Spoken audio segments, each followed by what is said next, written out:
I said, Mama loves you. And she came back and she said, I love you too. And then I said, and Jesus loves you.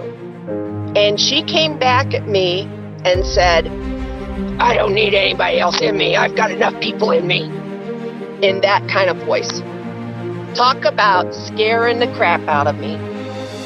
This is Touched by Heaven. Everyday encounters with God. Those moments when heaven and earth collide and we see God, we see His hand reaching out to us, attempting to get our attention, inviting us into a relationship.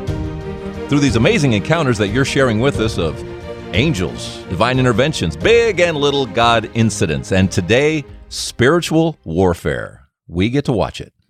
I'm your host, Trapper Jack.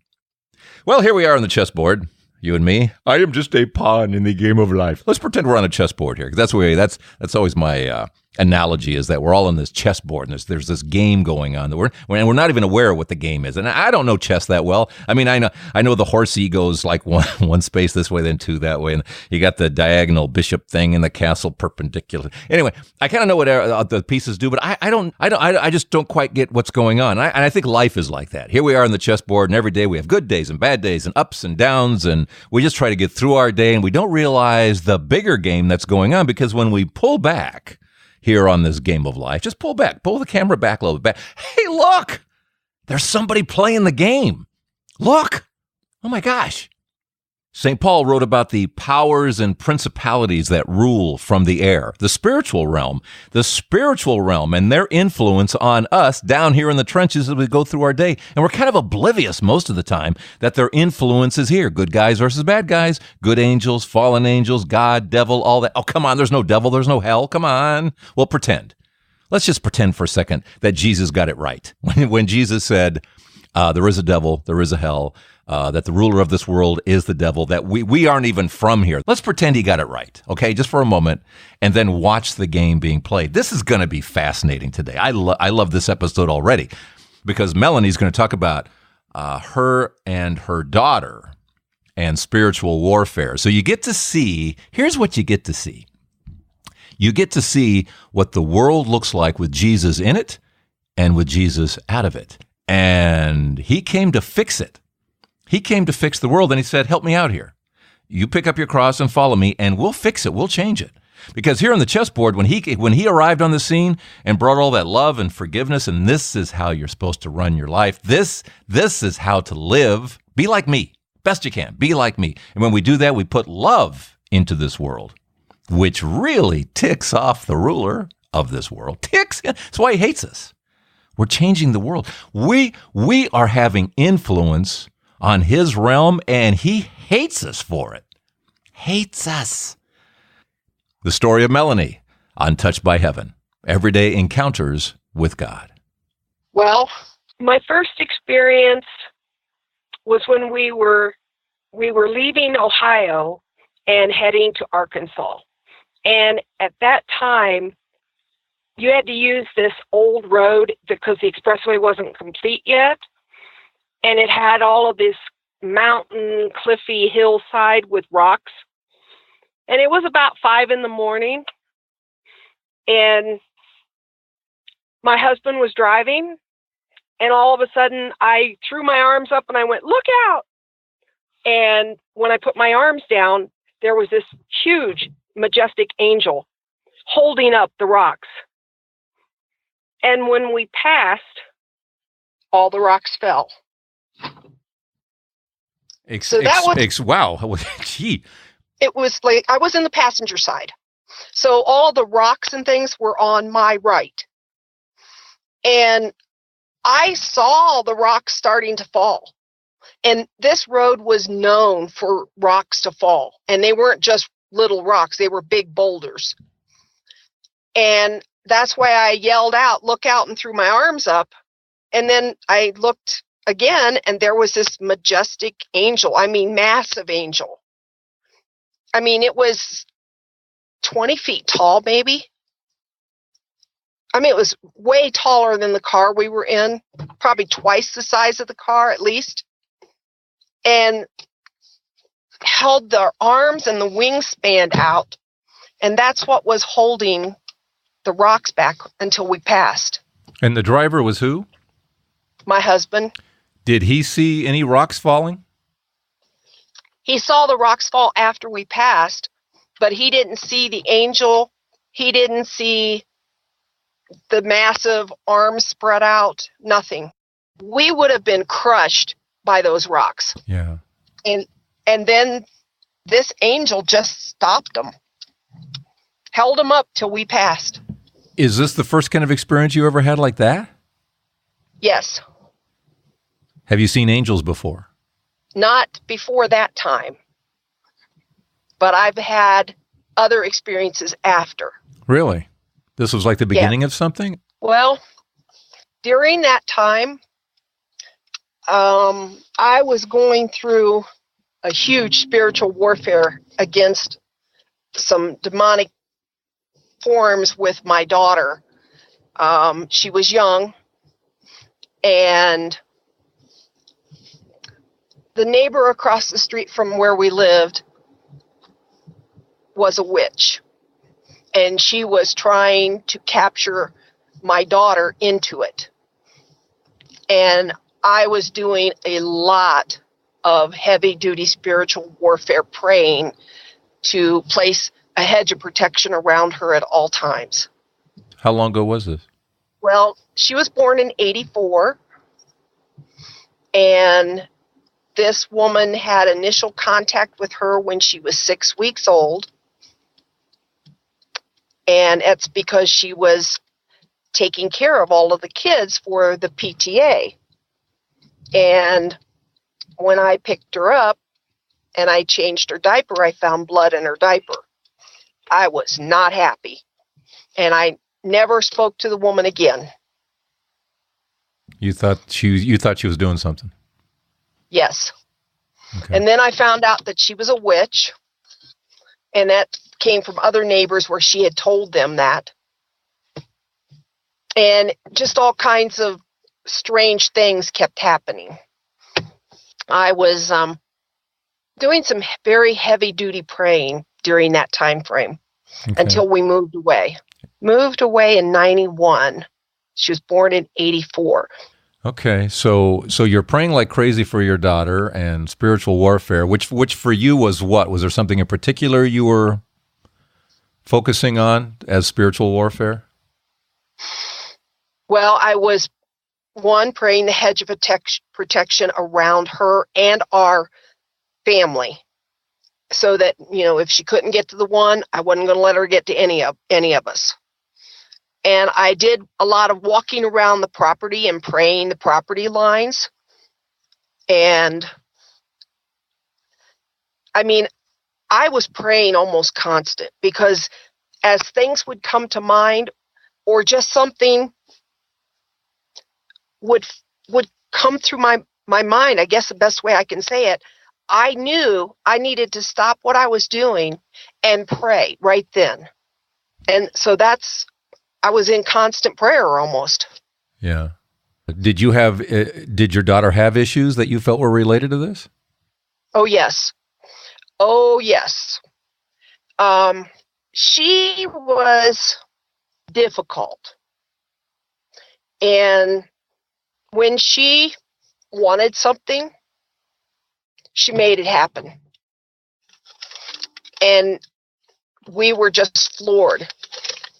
So there were times when we would go and talk, like my husband and I would go out and take a drive without her, and to talk about, our next spiritual step in regards to her. And when we got back, she would tell us almost word for word what we said in the car. And she also had a lot of physical strength. Like, I went into her, every night I prayed with her, but she didn't like that. And this one day I started praying with her.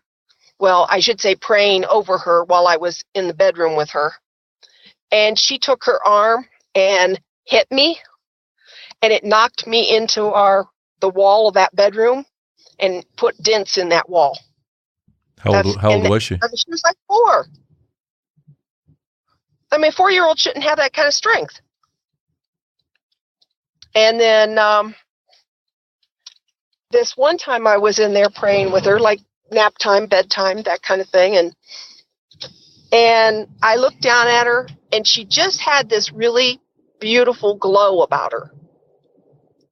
And I said, Mama loves you.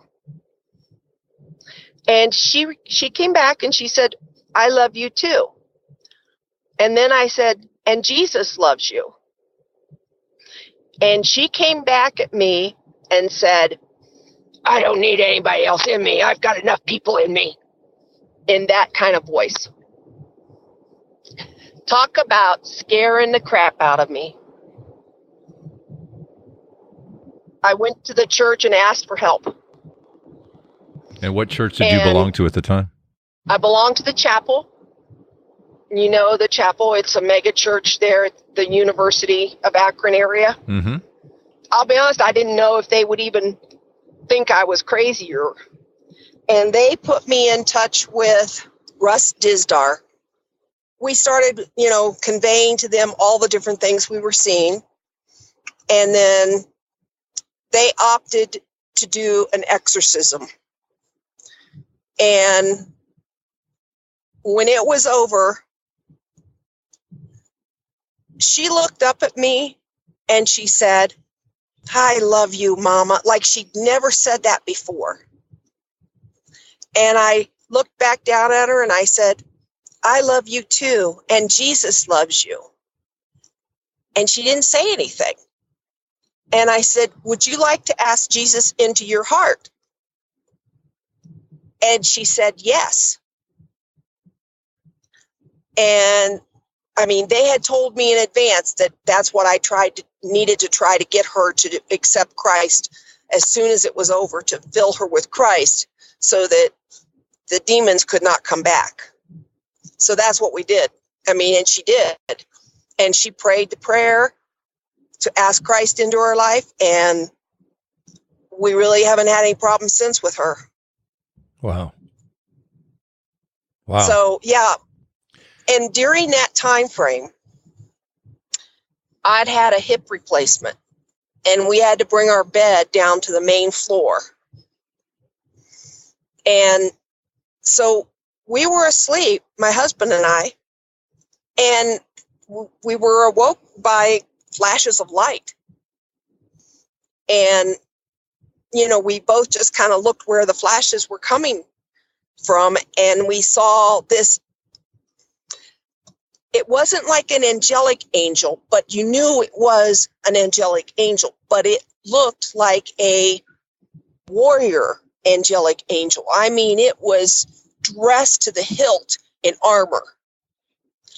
And the sword was going through our front door. And you could see these clashes of light through the door. I mean, it was like the door wasn't there, but it was there. And I just knew that angel was battling some kind of demonic force on the other side of that door. And they won. Because... You're saying the good guys won? The good guys won, yeah. Do you think it was Michael? It might have been, because I'll tell you, compared to the angel that held up the rocks, this dude was huge. Could you and your husband both see it? Yeah, we both could see it. How soon after that did the exorcism take place? It was November of 1990.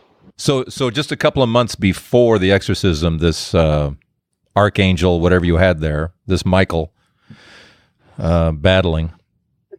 Battling, yeah. It's one thing that I saw it, but I turned to him and I said, did you see that? He goes, I did see that. You've seen the good angels. Have you seen the fallen?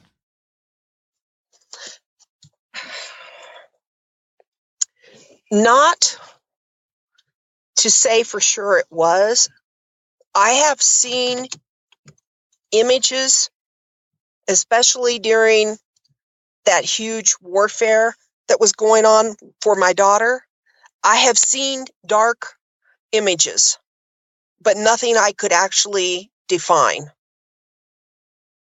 Yeah, just part of the battle. You were seeing part of the battle. Yeah. Yeah. This is Touched by Heaven.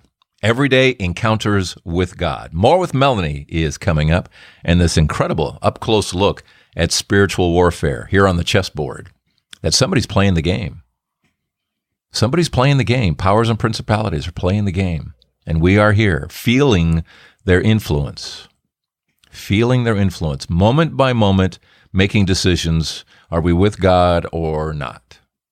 It's an incredible responsibility, isn't it? It's an incredible reality, the purpose we have in this life to join Jesus, picking up our cross, following him, adding love to the world. Touched by Heaven is here to help enlighten that Jesus is still walking this earth, that divine interventions are still going on, encounters with angels, all of it is still going on, just as we read about 2,000 years ago and before. And if you'd like to help us in our quest to enlighten more, we ask for your financial support on a monthly basis through Patreon. Here at episode 41, go to touchedbyheaven.net, click on the Patreon link, and help us out if you can. We thank you for whatever amount you want to do on a monthly basis. We thank you. You can also go to patreon.com directly and look for Trapper Jack. Patreon is patreon.com. But thank you.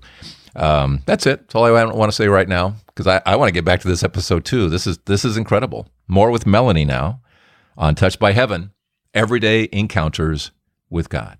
You know, a lot of people don't know this world exists. So when you tell them this, they roll their eyes or what? Yeah, pretty much. I don't share it a lot just because most people think you're nuts.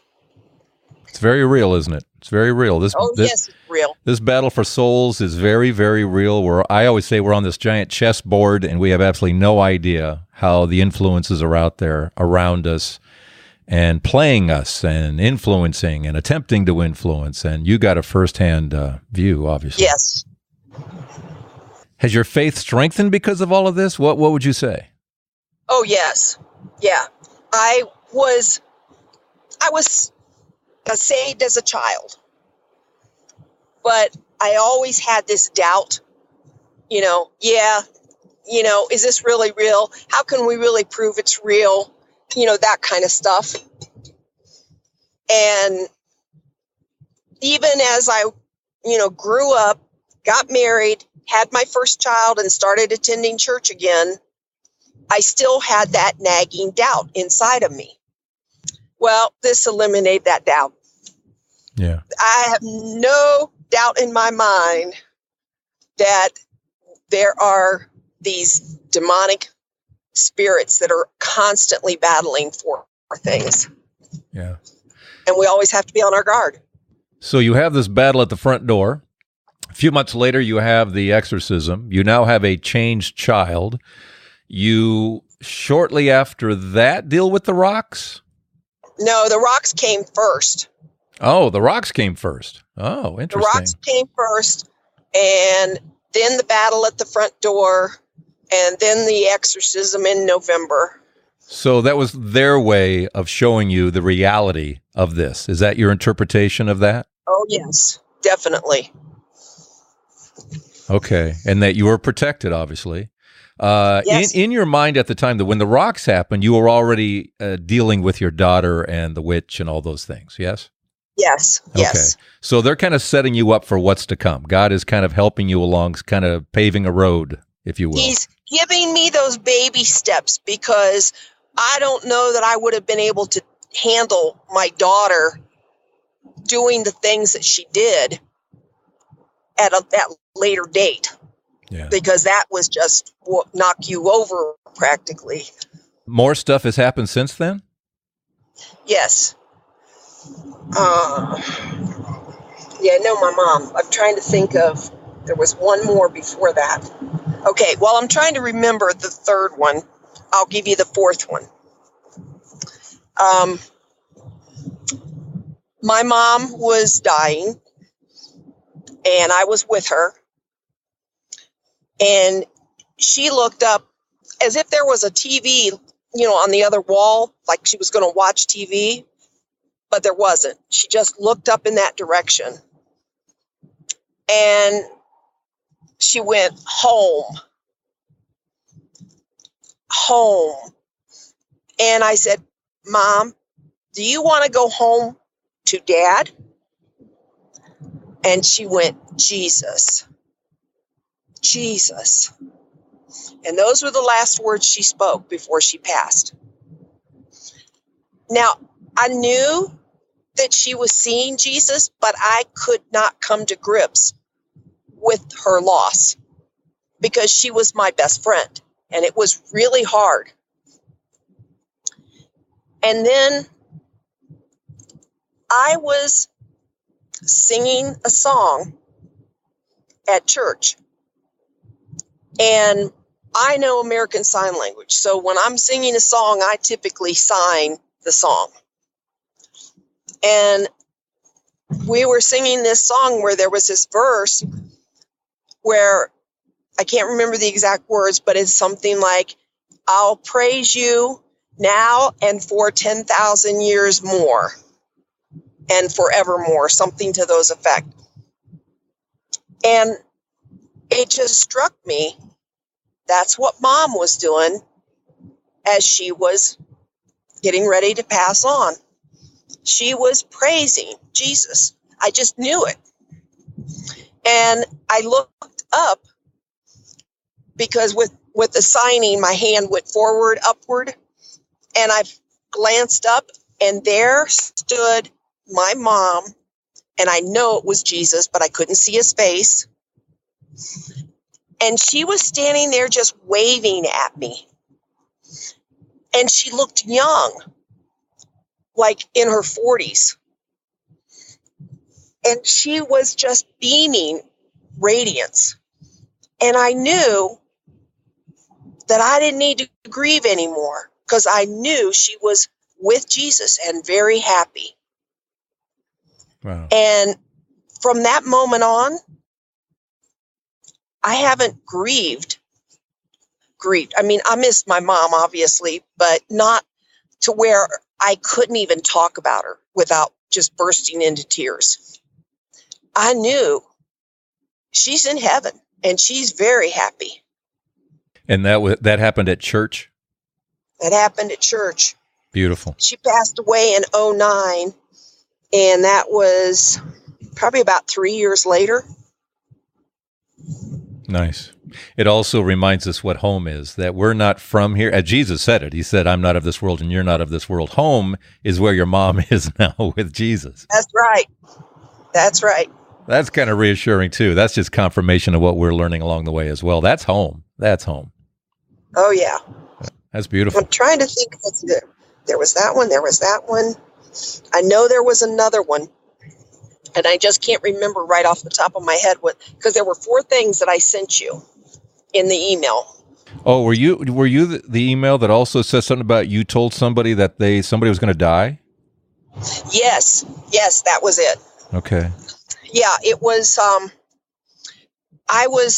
This was when I was like 10, and I was at my grandmother's house, and she said I just turned from what I was doing and looked at her and said, Jody's going to die. She said, what? I said, Jody's going to die. And she said, no, Jody's not going to die. And I said, no, Jody's going to die. And Jody is who? My oldest sister. And within a week, my sister was gone. Oh, my gosh. Yeah. How old was she? She was 21. She died of pancreatitis. Did she have health issues up to that point then? She had had a baby 3 weeks before, and she had had no symptoms of pancreatitis at all. And do you remember saying it? No? No, I do not remember saying that at all. But years later, when I was an adult, I was sitting talking to her, and she said, do you remember saying this? And I went, no. And she said, when you said it, she said, you were just glazed over like it wasn't you really speaking, but you didn't look bad or anything. She said you just looked like there was something speaking through you. And I said, I have no recollection of that at all. And this was with your grandmother? Yeah. Interesting. I mean, obviously the Spirit was speaking through you, but why? It was almost like, wow, that's interesting, isn't it? It's like, why did your grandmother need to know that? Why did she need to hear that? So, once again, preparation of some sort, of something about to happen? Yep.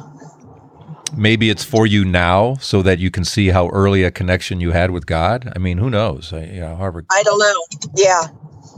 But, it's interesting. When she told me as an adult, it was not too far before the rock incident. So that was maybe just another one of those little preparation steps. Absolutely. That now makes sense, doesn't it? Yeah. That kind of makes sense. So that was just before the rock incident. Yeah. Yeah. Once again, part of the set, they were preparing you. They were preparing you. Yeah. That you are connected. You've always been connected. And it was just like, and here it comes, Yeah. Because you had a heck of a test there with your daughter, obviously. Heck of a test. Oh, yes. Oh, yes. And today she's good. Typical kind of normal stuff. I don't think she's ever going to be what you would call a typical normal, because she does everything outside of the box, but it's not bad stuff. That's not a bad thing, then. That's not a bad thing. Being out of the box, that's not bad. That's not bad. Yeah. How old is she now? 34. Okay. Does she have any recollection of this stuff? She did not, until I was in her car one day, and so was her older sister. We were getting ready to cross a railroad track. She stopped at this train track. And she said, I know you don't see or hear a train coming, but I have to stop at this train track before I go forward, because every time I don't stop, I almost get hit by a train. And we said, really? She says, yeah, I don't know what it is, but she says, I have to be very careful at this crossing. And so we were at a complete stop, and we're all looking both ways, and she gets ready to go, and boom, there's a train. It was freaky, but she said, see what I mean? I said, well, I guess you need to hear this then. So then I told her everything. And she said to my other daughter, she said, did you know about this? And she said, yes, I lived it with you. She's careful. Yeah. But now she has an understanding why. Yeah. The other side doesn't like us much. They don't like us much. And we always have to ask, why? What do they have against us? It's because we have an impact. This is their world. This is their world, and we're having a huge, huge impact on the world as they want it to be. When we come from love and Jesus and all those kinds of things, we are changing the world that they want around us. There's that battle, yes. Wow. Well, you've had an interesting life there, Melanie. Yes. Would you trade it for anything? No. Tell me why. Because it brought me really close to Christ. I wouldn't have been where I am now in my relationship with Christ if I had not experienced these things. I would have still been doubting. I'm not doubting anymore. It's all a blessing then, in its own weird way. Yes. It's all a blessing. Yes. I'll be honest. It was one of the most horrible things I've ever gone through with my daughter. But at the same time, it really brought me where I needed to be. Have we arrived at our destination? Yeah, we stopped. Wow. Well, Melanie. Well.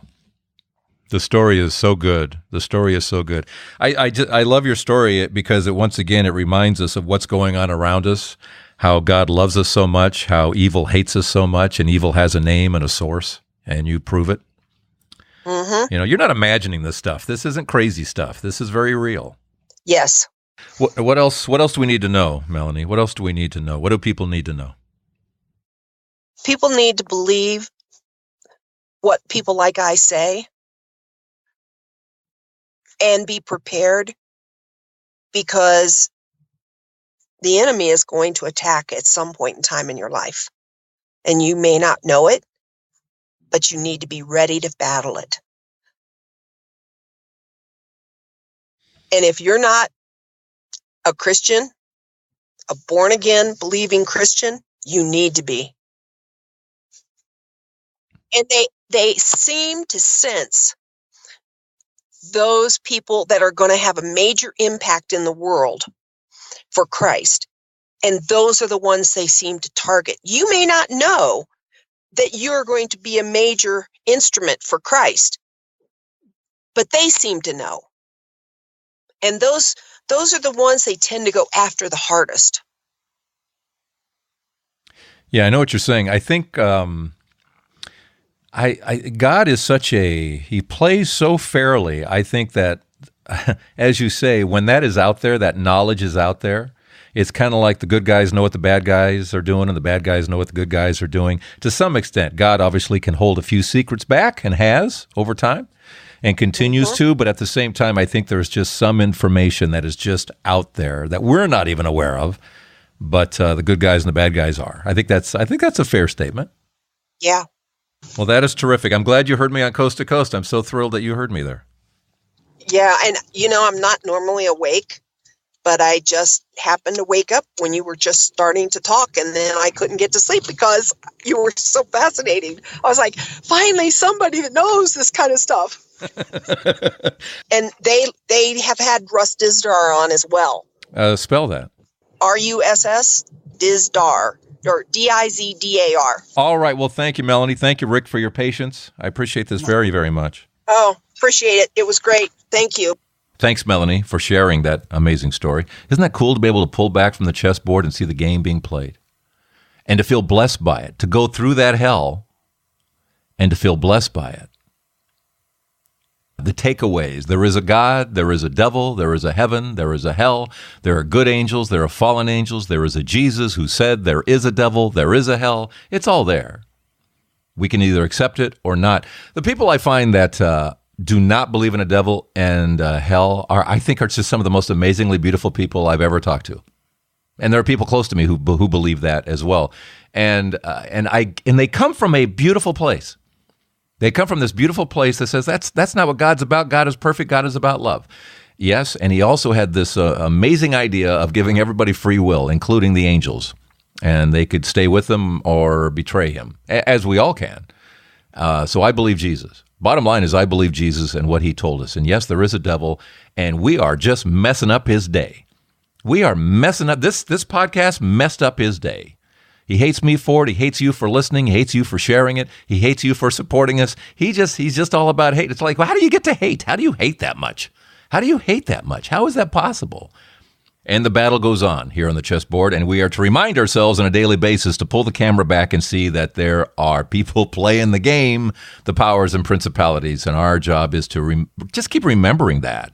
Keep God in the room. Just keep Jesus in the room. When we do that, we make Jesus' day. We just make his day, and we change the world. It's our purpose to change the world. As Christ has and is still doing, we are here to change the world and put love and forgiveness in this world and just keep following Jesus, and we'll all be just fine in the big picture. In the big picture. Thank you for joining us. Thank you for, have you shared your story with me? You have something, right? Then go to touchedbyheaven.net and contact me there. I'll get back to you, okay? Thanks for helping us out through Patreon, and thank you for sharing this podcast with others. I will see you next week here on Touched by Heaven, Everyday Encounters with God. I'm Trapper Jack.